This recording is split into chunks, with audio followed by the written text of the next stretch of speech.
শ্রীরামকৃষ্ণ কথামৃত পর্ব ১৯। বিজয় বললেন, মহাশয়, কেন আমরা এইরূপ বদ্ধ হয়ে আছি? কেন ঈশ্বরকে দেখতে পাই না?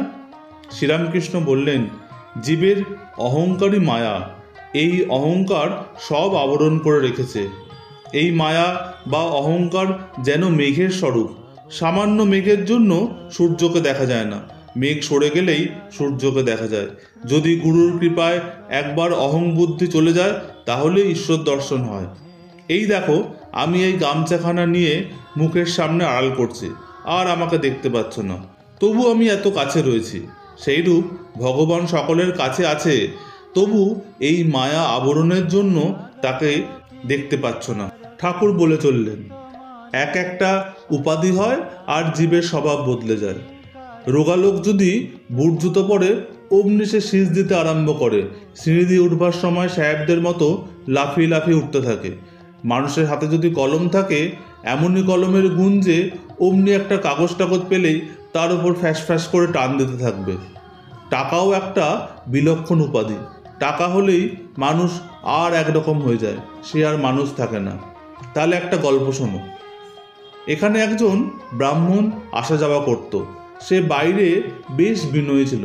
কিছুদিন পরে আমরা কোন্নগরে গেছিলুম। হৃদয় আমার সঙ্গে ছিল।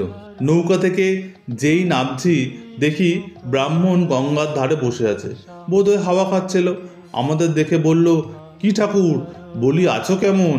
তার গলার স্বর শুনে আমি হৃদয়কে বললুম, ওরে হৃদয়, এই লোকটার টাকা হয়েছে, তাই এই রকম কথা। হৃদয় হাসতে লাগলো। একটা ব্যাঙের একটা টাকা ছিল, গর্তে তার টাকাটা রাখা ছিল। একটা হাতি সেই গর্ত ডিঙিয়ে যাচ্ছিল। তখন ব্যাঙটা বাইরে এসে খুব রাগ করে হাতিকে লাথি দেখাতে লাগলো আর বলল, তোর এত বড় স্পর্ধা যে আমাকে ডিঙিয়ে যাস? টাকার এতই অহংকার। জ্ঞান লাভ হলে অহংকার যেতে পারে। জ্ঞান লাভ হলে সমাধিস্থ হয়। সমাধিস্থ হলে তবে অহংকার যায়। সেই জ্ঞান লাভ বড় কঠিন। বিজয় বললেন, মহাশয়, ঈশ্বরকে লাভ করতে গেলে, তাকে দর্শন করতে গেলে ভক্তি হলেই হয়? শ্রীরামকৃষ্ণ বললেন, হ্যাঁ, ভক্তি দ্বারাই তাকে দর্শন হয়। কিন্তু পাকা ভক্তি, প্রেমা ভক্তি, রাগ ভক্তি চাই। সেই ভক্তি এলেই তার ওপর ভালোবাসা আসে। যেমন ছেলের মার ওপর ভালোবাসা, মার ছেলের ওপর ভালোবাসা, স্ত্রীর স্বামীর উপর ভালোবাসা। এ ভালোবাসা, এ রাগ ভক্তি এলে স্ত্রী, পুত্র, আত্মীয় কুটুমের ওপর সে মায়ার টানার থাকে না, দয়া থাকে। সংসার বিদেশ বলে মনে হয়, একটা কর্মভূমি মাত্র বোধ হয়। যেমন পাড়াগাঁয়ে বাড়ি, কিন্তু কলকাতা কর্মভূমি। কলকাতায় বাসা করে থাকতে হয় কর্ম করবার জন্য।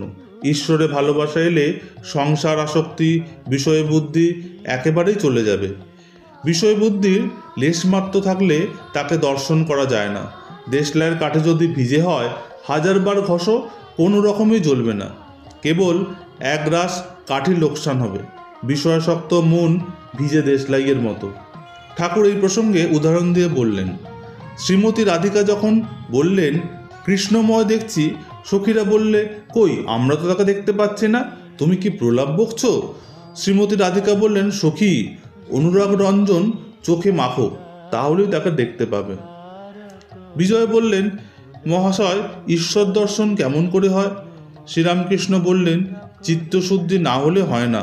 কামিনী কাঞ্চনে মন মলিন হয়ে আছে, মনে ময়লা পড়ে আছে। ছুঁচ কাদা দিয়ে ঢাকা থাকলে আর চুম্বক টানে না। মাটি কাদা ধুয়ে ফেললে তখন চুম্বকে টানে। মনের ময়লা তেমনি চোখের জলে ধুয়ে যায়।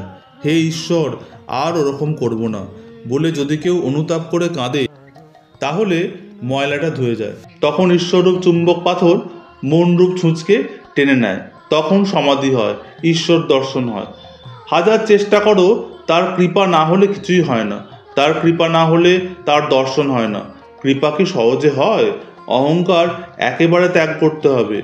আমি কর্তা, এই বোধ থাকলে ঈশ্বর দর্শন হয় না। কৃপা হলেই তার দর্শন হয়। তিনি জ্ঞান সূর্য, তার একটি কিরণে এই জগতে জ্ঞানের আলো পড়ছে, তবেই আমরা পরস্পরকে জানতে পারছি। আর জগতে কত রকমের বিদ্যা আছে, সেগুলো উপার্জন করতে পারছি। তার আলো যদি একবার নিজের মুখের উপরে ধরেন, তাহলেই তার দর্শন লাভ হয়। সার্জন সাহেব রাতের আঁধারে লণ্ঠন হাতে ঘুরে বেড়ায়। কেউ তার মুখ দেখতে পায় না, কিন্তু ওই আলোতে সে সকলের মুখ দেখতে পায়, আর সকলে পরস্পরের মুখ দেখতে পায়।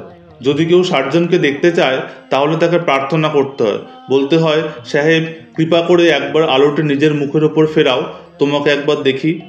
ঈশ্বরকে প্রার্থনা করতে হয়, ঠাকুর কৃপা করে জ্ঞানের আলো তোমার নিজের ওপরে একবার ধরো, আমি তোমাকে দর্শন করি। ঘরে যদি আলো না জ্বলে সেটি দারিদ্র্যের চিহ্ন, তাই হৃদয়ের মধ্যে জ্ঞানের আলো জ্বালাতে হয়। বিজয় সঙ্গে ওষুধ এনেছেন, ঠাকুরের সামনে সেই ওষুধ খাবেন। ওষুধ জল দিয়ে খেতে হয়। ঠাকুর জল এগিয়ে দিলেন। ঠাকুর অহেতুক কৃপা সিন্ধু। বিজয় গাড়ি ভাড়া নৌকা ভাড়া দিয়ে আসতে পারে না। ঠাকুর মাঝে মাঝে লোক পাঠিয়ে তাকে আসতে বলেন। একবার বলরামকে পাঠিয়েছিলেন, বলরাম ভাড়া দেবেন। বলরামের সঙ্গে বিজয় এসেছেন। সন্ধ্যার সময় বিজয়, নবকুমার ও বিজয়ের অন্যান্য সঙ্গীগণ বলরামের নৌকায় আবার উঠলেন। বলরাম তাদের বাগবাজার ঘাটে পৌঁছে দেবেন। মাস্টারও ওই নৌকায় উঠলেন। নৌকা বাগবাজারে অন্নপূর্ণার ঘাটে এসে পৌঁছালো। যখন বলরামের বাগবাজারের বাড়ির কাছে তারা পৌঁছালেন তখন জ্যোৎস্না একটু উঠেছে। আজ শুক্লাপক্ষের চতুর্থ তিথি, শীতকাল, অল্প শীত করছে। ঠাকুর শ্রীরামকৃষ্ণের অমৃতপম উপদেশ স্মরণ করতে করতে ও তার আনন্দ মূর্তি হৃদয়ে ধারণ করে বিজয়, বলরাম, মাস্টার প্রভৃতি নিজ নিজ গৃহে প্রত্যাবর্তন করলেন।